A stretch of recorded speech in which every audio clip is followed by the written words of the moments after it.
Just the sound of those few piano chords brings back a rush of nostalgia from your childhood, of the first time you left the Kokori forest to a huge open world, or walking out of the Temple of Time to a broken dystopian land. The first time you finally solved that incredibly difficult water temple when you had to face yourself as Dark Link, or finally defeating Ganon and saving all of Hyrule. Those memories will forever be cherished by millions of people around the world, which is why some people consider Ocarina of Time to be one of the greatest games of all time. Is it just because we remember it so fondly, or is it because this game was so groundbreaking at the time of release? Today, we're going to take a look at what made this game so amazing and why so many people still consider it one of the greatest games of all time.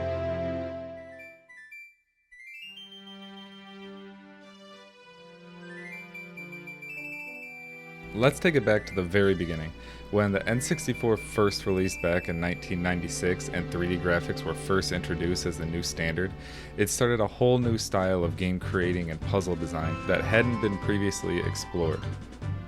There have been plenty of 3D open world games on the PC well before the N64 came out, but Super Mario 64, which was a launch title, was one of the first major 3D games that utilized the engine to be able to manipulate the camera angle while also free roaming through a central hub location and traveling to different locations by using maps. Fast forward to November of 1998, Ocarina of Time is released to the public, and Nintendo unknowingly had one of the greatest achievements in the history of gaming, and would not realize it until much, much later.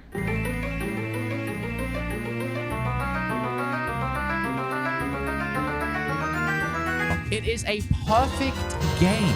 Mwah! This game set a lot of the standards that you still see in some of today's modern games that we'll touch on in a minute, but it was originally stated by game designer Shigeru Miyamoto that Ocarina of Time was going to have a similar map style to Super Mario 64 with a central hub type location due to the memory limitations of the 64 cartridge. Did you know that an N64 cartridge could only contain 64 megabytes of data? That is insane. But ultimately they were able to make one of the best looking open world 3D games at the time. And I know a lot of kids watching this are just going to be like, those graphics are terrible. But back in 1998, this was really groundbreaking. Those beautiful pointy faces will always have a place in my heart.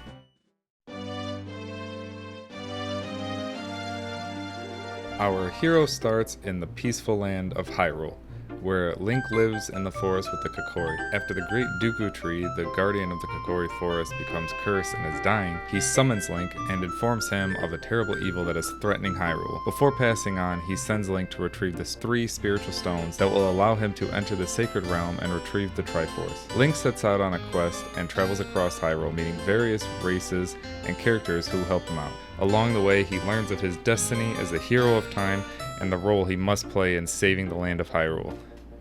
That is just a brief summary of a very detailed and immersive story that came out almost 25 years ago, and although this is obviously not the very first Zelda game to come out, according to the Hyrule Historia book, Ocarina of Time spans the Zelda universe into multiple timelines based on the different hypothetical endings of the game.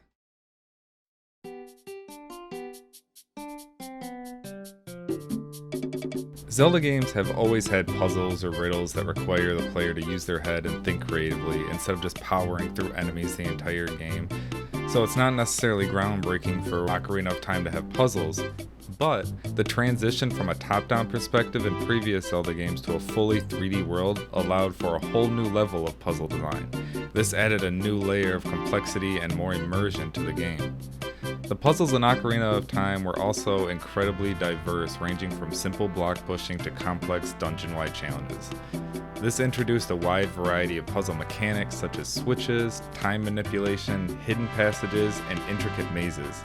Each dungeon in the game had its own unique theme and set of puzzles, requiring the players to adapt their puzzle-solving skills to each new environment.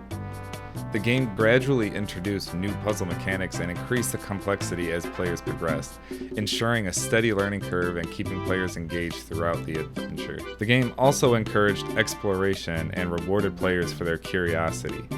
Many puzzles were hidden within the world, requiring you to investigate and interact with your surroundings to discover secrets and uncover the solutions. This sense of discovery and feeling of stumbling upon a hidden passage, a hidden puzzle, or secret added an element of excitement and surprise to the gameplay experience. The aforementioned water temple is still notoriously one of the most frustrating and mind-boggling dungeons in all of gaming history, in my opinion. The puzzles in Ocarina of Time were considered amazing for their time due to their innovation and use of the 3D environments.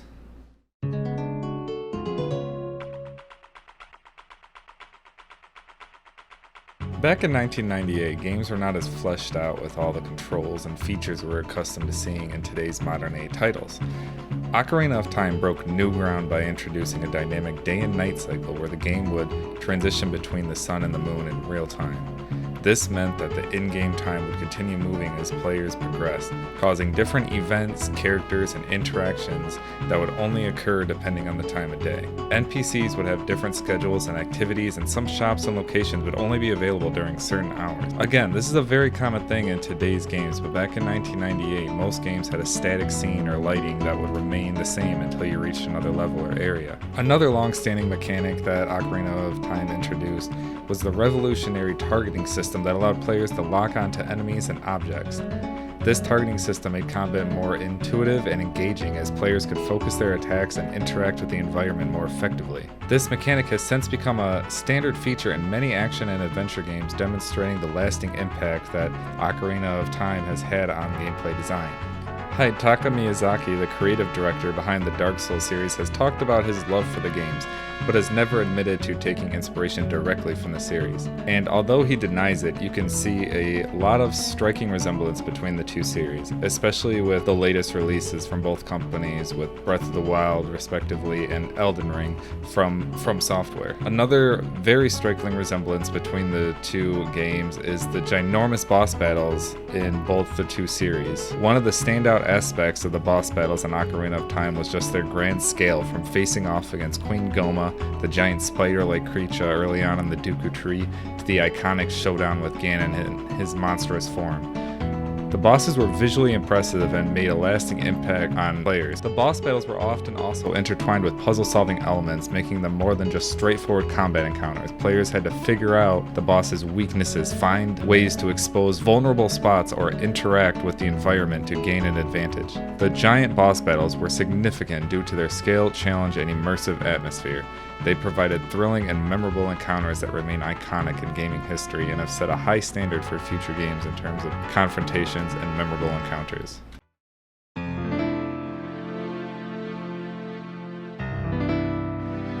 And finally, as mentioned at the very beginning of this video, the music in Ocarina of Time is timeless and still holds a place in my heart. The music plays a very vital role in the gameplay of Ocarina of Time, both as a tone setter and as a gameplay mechanic.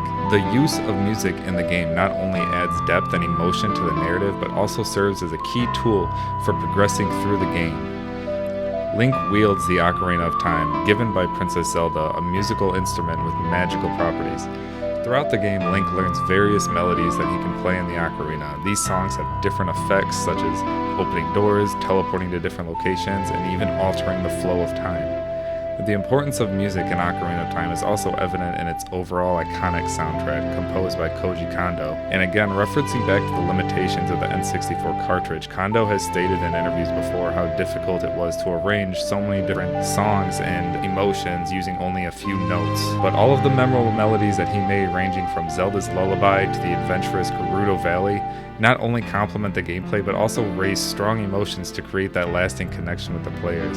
The music is so nostalgic and brings upon great feelings and memories. I often like to throw on the playlist of the Ocarina of Time tracks and just let them play. The Legend of Zelda Ocarina of Time was a masterpiece of gaming when it was released in 1998. It changed the industry forever and set a new standard for what video games could achieve. Even today, over 25 years later, it remains a beloved classic that every gamer should experience. I personally, along with many other people around my age, consider this one of my top 3 all-time favorite games.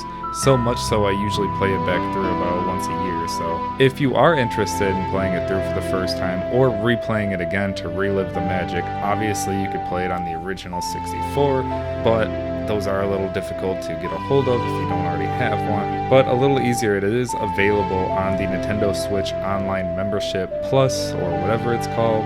If you have a 3DS, there is a remastered version of the game where the faces aren't so pointy, or of course there is always the options of emulating it through many different emulators, but you didn't hear that from me. If you're still here, thank you for watching. I really appreciate it, and I hope you'd be kind enough to like and subscribe to the channel. Thank you, and I'll see you in the next one.